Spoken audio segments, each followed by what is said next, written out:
Well, hello everyone, welcome back to yet another episode of Maritime Monday. In today's episode, we'll be taking a look at the sister ship of a vessel I've covered before. A ship that I've been meaning to look at for, well, a good while, about 2 years to be exact.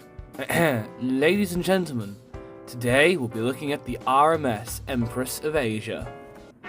Do you recognize one of the grandest ships that ever carried the British flag? It's great to be here for the opening of the Dudley Hippodrome. A theatrical landmark could disappear if plans to demolish it go ahead.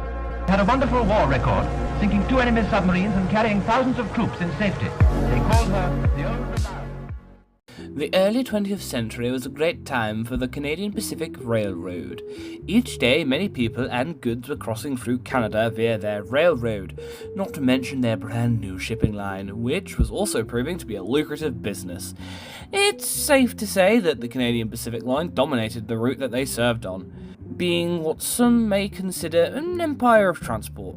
Despite this, however, the Canadian Pacific would still face some opposition from other shipping lines trying to move in on their market shares. To combat this, the Canadian Pacific knew that they needed to build something that would put these other shipping lines back in their place, and remind citizens of the British Empire that the Canadian Pacific Line was the way to travel. Their solution was 2 new free-funnelled ships, the Empress of Russia, and the subject of today's video, the Empress of Asia.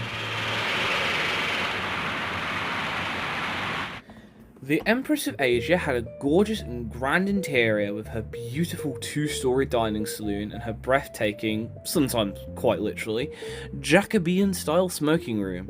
Not to mention the first-class lounge illuminated by a small glass dome. The Empress of Asia was going to be powered by steam turbines, which gave her a lovely service speed of 90 knots.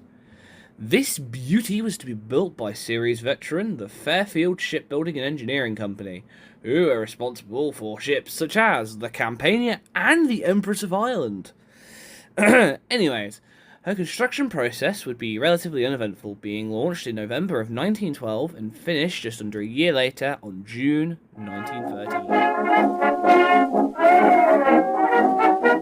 The Empress of Asia would set off on her maiden voyage from Liverpool on the 14th of June 1913. She wouldn't really get to enjoy a peacetime career for very long, as the following year in 1914 an Austrian would be shot by a Serb in Bosnia, which logically resulted in the First World War. The Empress of Asia would be requisitioned following a voyage to Hong Kong for her wartime service. She'd receive 8 4.7-inch guns. Her first deployment under the Royal Navy would be to the Yellow Sea, where she would help blockade a German naval base.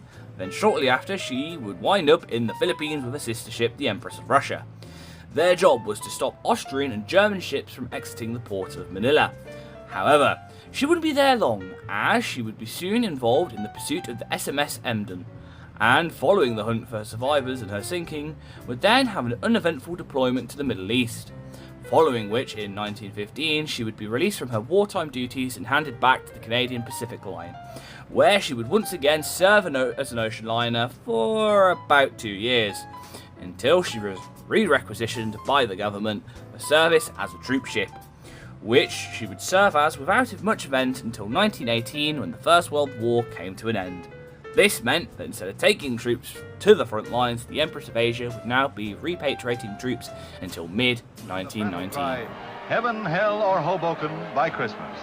Vessels of... She would soon be once again reconverted into an ocean liner and return to service. Then, in 1921, the writer Bertrand Russell would sail on board her. A few years later, in 1926, the Empress of Asia would ram a steamer in Shanghai, resulting in the loss of 10 lives. Then, on the 7th of July in 1937, Japan and China would find themselves at war, resulting in the Empress of Asia and the Empress of Canada evacuating citizens from Shanghai. However, little did anyone know that a much larger conflict was just around the corner. Passenger lists of her career, I should think, for she brought from Europe representative... In September of 1939, Germany invaded Poland, starting the Second World War, leading to the requisitioning of the Empress of Asia in 1941. She would yet again be converted into a troop ship and would transport soldiers to the Suez via the Cape of Good Hope. On her voyage back from this, she would transport some POWs. In November of 1941, the Empress of Asia would set off on her final voyage to drop off some personnel to reinforce Singapore. However, during the voyage on the 5th of February 1942, 9 Japanese dive bombers would descend upon the Empress like a pack of wolves, dropping bombs on her, starting a raging fire. Her crew would anchor her and then abandon her in a harrowing series of events that I plan to do a more in-depth video on in the future, leaving the Empress of Asia to slip beneath the waves, giving the Empress of Asia a rather ironic end.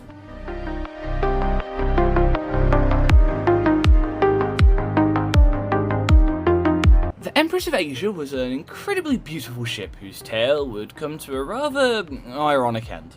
Anyways, thank you all for watching everyone. I hope you enjoyed this video. If you did, please boop that like and subscribe button, as it tells me that you like this content. Anyways, thank you all for watching everyone, and I shall see you hopefully in the next video.